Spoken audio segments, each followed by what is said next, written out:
Good morning and welcome to the very intimate and picturesque Dawford Pool.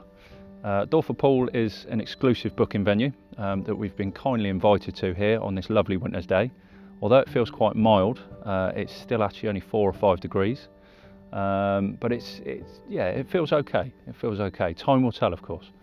So Dawford then, it's on the sort of Shropshire-Staffordshire border here in the Midlands, and access wise it's been quite good for me this morning. I'm Oxfordshire based, so straight up the 40, 42 and M6 past the sacred turf of Aston Villa Football Club, and it's not been too bad. It took me about an hour and 45. We've arrived, we've got the gear set up, got the rods in, had a few bumps and bangs so far, couple of liners, so they're moving, but the water's very dark, very cold, about 7 degrees water temperature, so we'll see. Why are we here then? Well, I'm here with John Fluin, the cameraman. We've both got our rods in the water, and we're here to talk particles and benefits, negatives, etc. And winter fishing. It's December, it's cold, it's actually the winter solstice, so it's the shortest day of the year. So as of tomorrow, things can only get better.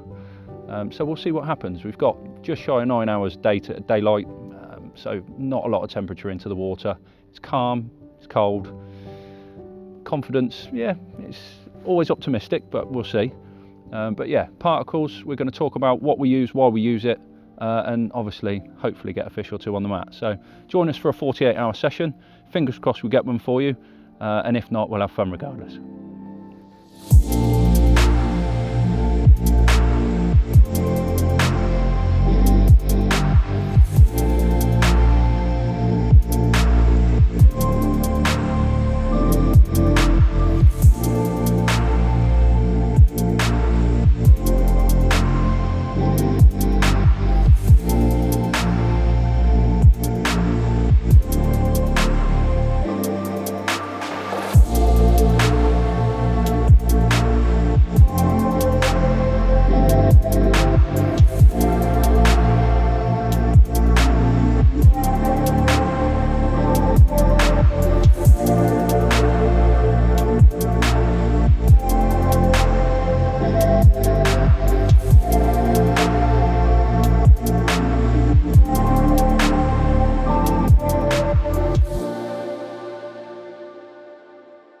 Right, as Joss already said, the rods are out, and even though it looks like it's about 8 o'clock at night, we are in winter, and one of the biggest things that I've learned is being prepared for winter, and certainly the colder months, when you've got long dark hours, it's about getting those rods on the spots as quick as possible, presented exactly how you'd want them to be presented, and with something that you know is going to be able to stay out there overnight. So I say, put a bit of bait out, not a load. As Josh has said, it's going to be finicky. The water temperature is on its arse, as it were. So we're not trying to fill it in. But what I have done is spread the rods around. So throughout the session, myself and Josh will take you through what we're doing.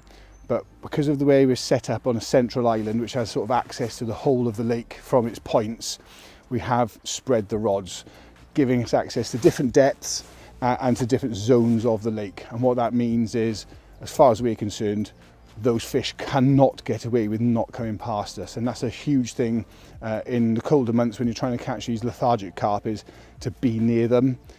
We don't know if half the stock is one side of the lake or the other side, so by spreading those rods a little bit, we're going to give ourselves an edge.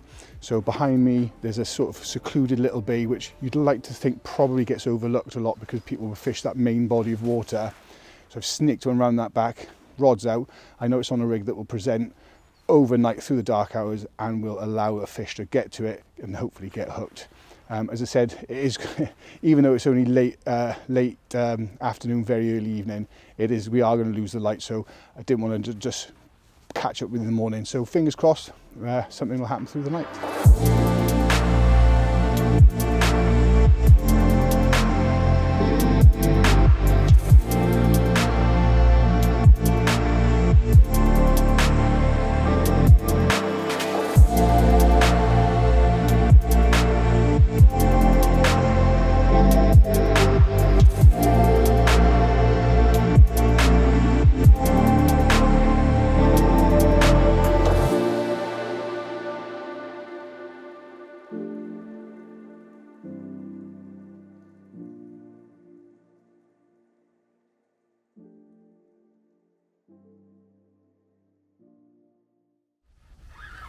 it's just gone into dark. And the right hand rod has given no warning. I've just had a liner on the left. Oh, don't do that. Playing it like an absolute wet wipe because I want to get this one in. And as I was looking at the left, the right hander went. That will be me running through the other line. This is going to be fun, but we're in so we don't care. Let's turn this on. Try and get this through the myriad of lines that are in front of me. The advantages of having too close together. We're into a carp. The lake itself is very shallow and this is full of some decent fish. Like I say, it's literally only 3 or 4 foot in front of me. Every time it comes to that sort of shelf, you've got a bit of a shelf of like 3s, 4s, and then it drops to sort of 5.5, 6. The minute it comes up to that 3, 4 foot section, hates it, just turns and goes. You'll notice I'm playing it on back lines, which I like doing on small venues, especially when they're shallow. Just feel like I'm in a bit more control. Now I've said that, she'll shed the up, but hey, sod's law and all that. Looks like a nice little Dawford double.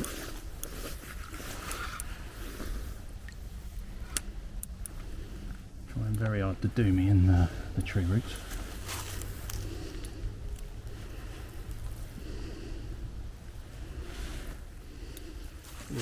Go on then, Sambo.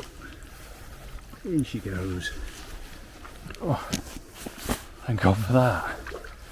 Bit of Dawford magic in December. We'll take that. First one's always nice. Bit of a relief. You'll see that come over me. I knew it was a smaller one from the start because it was head banging, but in December with 4 degrees, 3 degrees, whatever it is, freezing cold, breath in the air. Just glad to get one in the net. Well, fish number 1. And the most important, and it was a massive sigh of relief as it went into the net. Not the biggest, but who cares? I do not. A uniquely shaped mirror, lovely little fish, perfect gob, nicely formed, going to be a monster of the future, and a perfect Dawford December mirror. It is so cold, it's a bar of ice, so I'm very relieved that I've caught. I was completely garbling on the camera whilst playing it, so my apologies, but lots of pressure when the cameras are in front of you. I know it's a cliche, but there really is. This one was caught on a little 12 miller, a couple of little fake maggots as toppers, and sent out with a boat and just dropped with a nice little mix, which I'll show you in the morning, hopefully, when I've caught 2 or 3 more of these. Fingers crossed, eh?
Dread to think the temperature this morning, but we've just sent the rods back out and it's 5 degrees the water temperature, so we've lost 2 degrees in the 20 odd hours that we've been here, which is not good. We've done well to catch one, but we are having a bit of a rethink this morning, so I'm just having a walk with the low light level Polaroids. There's a little back bay up here.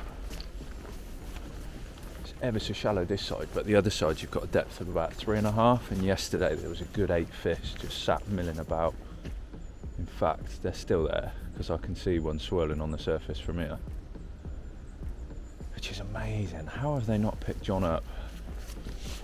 Even I'd have been proud of his cast yesterday. It was quite impressive, to be fair. It took him 3 goes, but we won't mention that.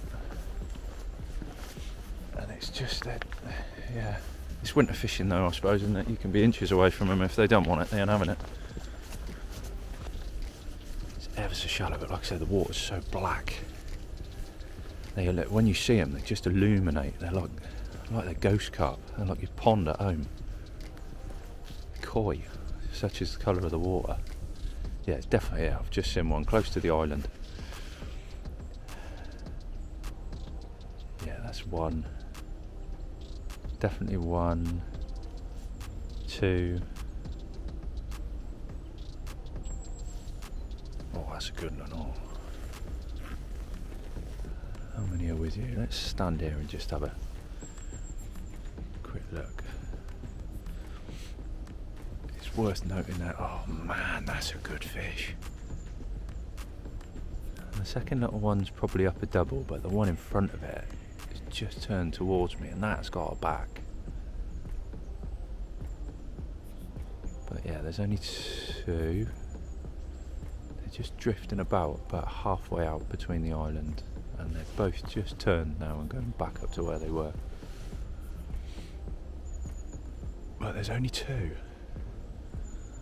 The fact that they're here this early is good. Oh, there's another swirl there, so that's in front of the 2 that I can see. So that's maybe yeah, I just see him come into the light now. That's 3. Yeah, there's a few here. There's enough to get back round and make a decision. So I'll go back round, chat to Flu. That's definitely another little tip. If you can work together, help each other out. One of us is holding the rod while the other one's spooning out or bait boating out. Just helping each other out, keeping warm, making each other brews, keeping that morale up, because it is sapping this weather. It is so cold. I know it probably doesn't look like it because we haven't got a frost or anything, but down in the valleys you struggle. Up on the hills you can see a touch of it.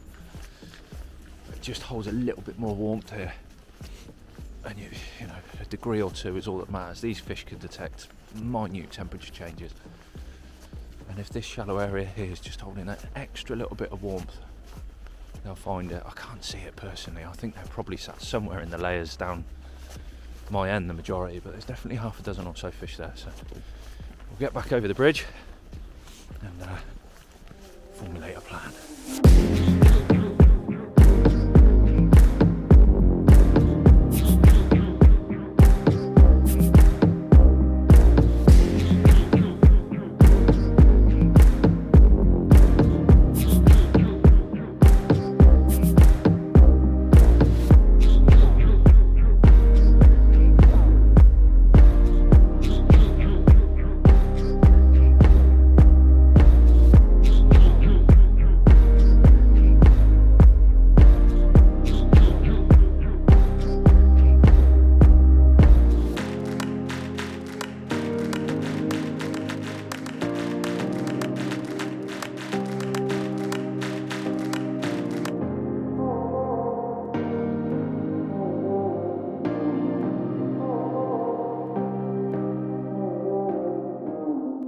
Good morning once again, and it doesn't seem too long ago that I was introducing this segment while sat on the bridge just behind us there. But indeed, 24 hours has passed, or 24 hours since we've been in the water. We had a really good look round yesterday, so it took us a few hours to get set up, all the camera gear to the pegs, etc. But me and Flu have worked really hard the last 24. I probably look knackered, and that's because I am. And although I've only caught one, we've worked really hard. We've done a lot of laps. We've watched, we've looked, we've adjusted where we think we need to, and we're working. We're keeping ourselves warm. Lots of tea has been drunk, lots of rubbish has been spoken. But in all seriousness, we're one fish in, which at the moment I think isn't quite a miracle, but it's a real, yeah, I was surprised to catch. Not at the time we did. I think it's going to be nighttime bites, certainly for me. The fish seem to be moving up to the shallower end, shallower, I say that narrowly. Something small just topped out there, because it's you're talking half a foot to a foot difference, but sometimes that can be all it takes in the winter, as we well know. So we're going to work hard this afternoon with John at that end and try and work together as a team, and capitalise on any fish that do make their way up there. Me, last night I had a lot of liners between 1 and 2 a.m, which kept me up. I was excited, I was expecting something to go. I'd already caught that one. I can't think of what time that would have been, but it had been dark a little while, so I was expectant of another take. And then this morning, nothing. No liners. We've readjusted. I've gone a couple real tight to the island in about 3.5 foot of water, nice firm bottom, with that sort of inline / leg clip setup that I'll probably show you later on. I've also got a zig out. The fish that I've seen, again on our laps, we've seen some tight to the bottom, not moving a great deal. The ones that are, they're up in the layers, moseying through, and I'm hoping that a zig or an opportunist bite on a zig rig might tempt another carp. In terms of the temperature and things moving forward, we've got another 24 hours. The water temperature, most importantly, has dropped 2 degrees. And bearing in mind these carp can detect such small, minute changes in temperature, that's like chucking someone from Iceland into the Arctic. It's not going to be conducive to feeding. So we really are scratching, but that is winter fishing. That is what this segment of film was always going to be about, is scraping the barrel and really trying hard when it's not looking likely. So we'll take the positives where we can. We'll continue working hard. The fish have stopped showing. When we got here yesterday, I think we saw 3 or 4 shows over that far bank. I put bait over there. We're not using a great deal of bait at all, and again we'll show you that segment later on, I'm sure, in terms of bait and how we're approaching it. But we are literally just using handfuls and trying to scratch an opportunist bite, like I say. So I'll stop rattling on. That is the update halfway through our session. We're going to sit, I'm going to turn the kettle on, keep ourselves warm, keep working hard, and hopefully the gods will shine on us.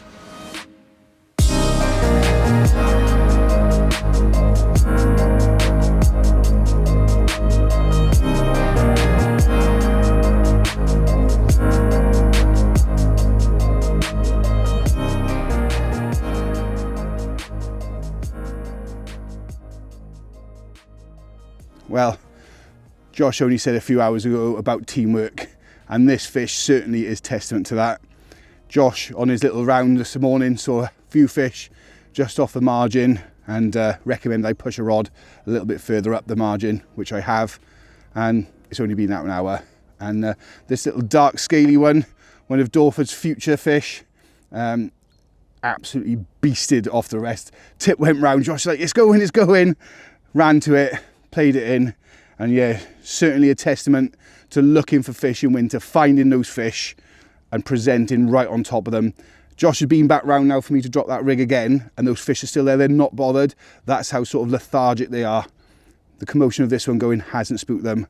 So another little rig has been deployed, and we'll talk about the rig because Ronnies are actually banned here, and that's been my go-to rig for so many years now.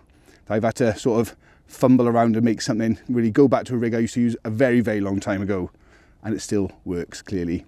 Happy days, right, slip it back, and there's still plenty of time left for more and something bigger. So here in front of me is a myriad of baits, all of which constitute my winter mix. First of all, and the base, is good old hemp. Now hemp for me is a particle that I use a lot throughout the year, but I actually increase the amount that I use in the winter in terms of its ratio within the mix. The reason being is it's a very small particle. The oil in it, in terms of its viscosity, is very thin, and that way it's very attractive even in cold water. So we'll give it a couple of handfuls of those. You'll also notice it's kept in the bag. That's a 5 kilo bag. I keep it in the bag to keep the moisture within it, keep the oils, etc. Give it a couple of swirls round, because otherwise all the oil and the liquid sits at the bottom, and obviously the particles can dry out. If the particle dries out, regardless of what particle is, then it can sometimes float. From that, I've also got some maize, so some monster maize in the jars. The reason I like the jars with the maize is I don't use a great deal, so a couple of small handfuls goes into the mix. Once the jars are opened, I can leave them in the van and I can simply use it throughout the colder months. It will last for a couple of months quite happily. You'll notice I've got some boilers here, so all I do is use those within the mix, but I powder them up. So I blitz them up, whether that be at home before coming out using a blender or some sort of crusher machine type thing. Otherwise, I do it on the bank, crumble them up, in they go. Last but not least, in terms of the bait, I use the humble maggot. I also use casters as well, and you'll notice there's some powder there, although that is a little bit of maize meal, which obviously comes from the tackle shop with the maggots. I also like blending up powders or stick mixes and things and putting those within the maggots just to give them a bit of extra flavour. And last but not least, I'll give it all a good dash with a winterized oil. That mix itself, I'll show you quickly now, give it a mix up, is very, very attractive, minimal food, and just crawling with goodness. Everything in there a carp's going to love. It's not going to get filled up. You can use it to pre-bait, you can use it within your fishing session itself, and you're not going to overfeed the fish. Like I've said before, we're just using handfuls of bait, we're not giving them kilos and kilos, but in terms of the mix itself, that is what I use for winter fishing.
Left under.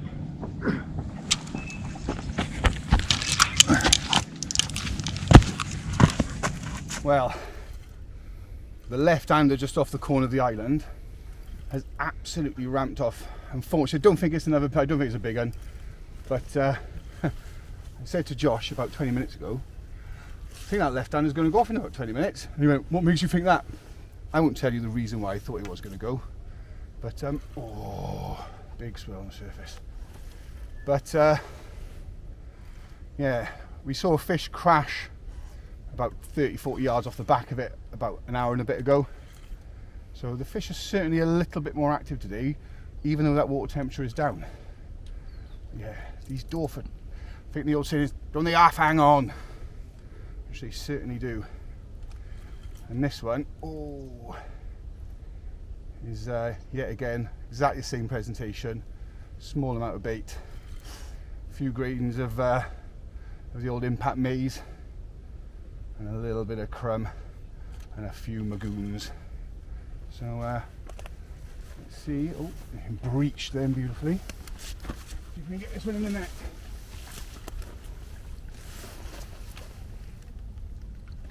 Hello.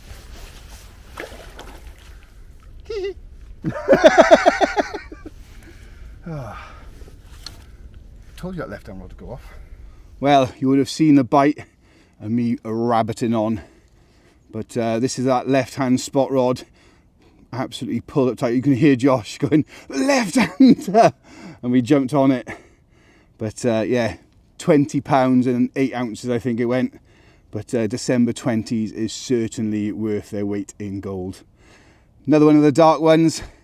I think this is one of the obviously stock fish that are going to put on a lot of weight at this stunning Dawford pool. Great winter sport so far, and yet again it's all about small amounts of baits, little bits of maize, little bit of hemp, little bit of crumb, and then just little whittled down hook baits. Be small, be precise, and this certainly can be sort of some of the rods that you can get. But yeah, really happy with this one. Proper dark, proper stocky, and gave me a right run around. Slip it back and on with the rest of the day. Right, well that's the fish slipped back after a Yatesy attempt at a bridge shot, which didn't quite go to plan because the fish got away from me, which is standard when I'm trying to do something cool.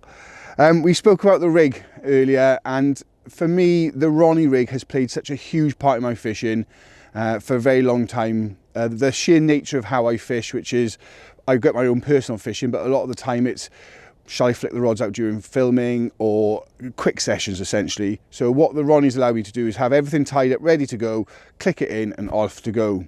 On this particular venue, Ed has banned the use of 360s and Ronnie rigs. So what I had to do is sort of go back a fair few years to a rig that I used to use a long time ago, before I'd even heard of the Ronnie, but essentially presents in exactly the same way.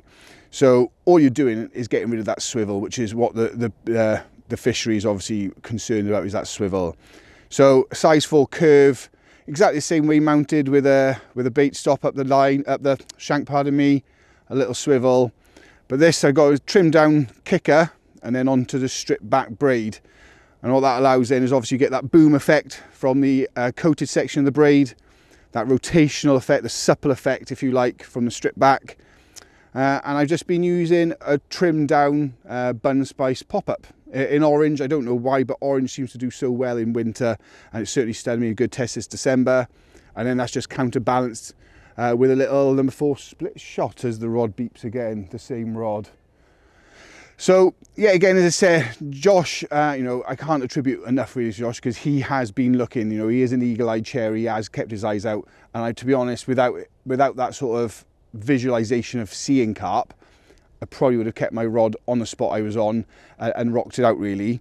But for me, putting the right rig in the right spot is absolutely paramount. We are nicking on little bags of crumb and a few maggots, and that's about it. Putting it out in the boat nice and quietly, because you know, a lot of people moan are using boats on a small water, but these fish are so sort of located in such a certain area, we can actually navigate that boat directly on top of them.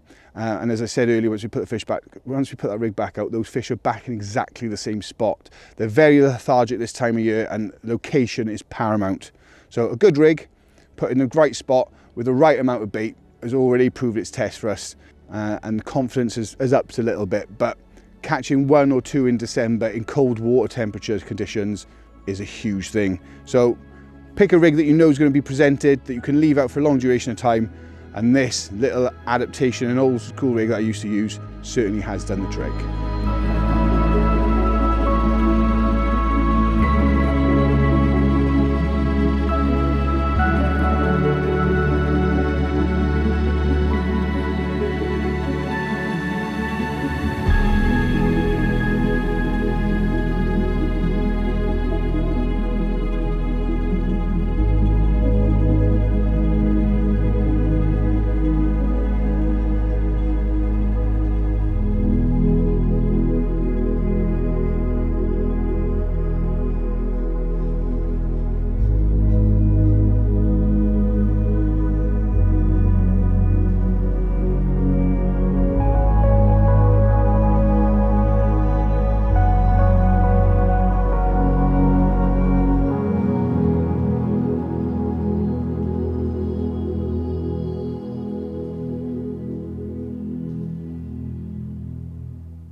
There we are, one of Dawford's famous little linears. These are set to be absolute bangers. I know there's a few bigger than this in here. Yet again, left-hand rod, just off the island, and yeah, just on dark as well. And just before the world's most incredible rainstorm. So he left it in the net for 20 minutes, let it have a little chill, let it catch its breath, and let us shelter from the rain. So there we are. Yeah, it's turned out to be a good little session so far, and I'm sure there's going to be more for myself and for Josh as these daylight hours have gone and we're into the night time, which we thought was always going to be the bite time. Happy days.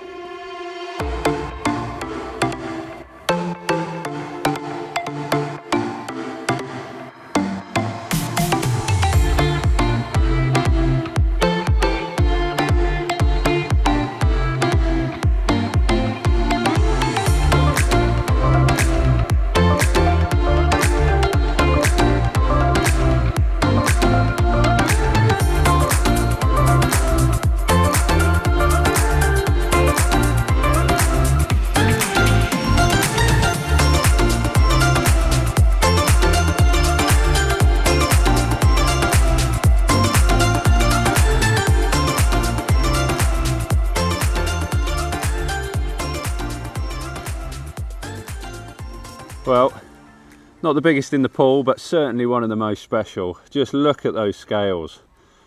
Probably one of my favourite types of the king carp strain, big plated mirrors. Got a real thing for them, and this is perfection. Not quite in miniature, but certainly gonna look at the shoulder on it. Gonna grow on to be an absolute stonker.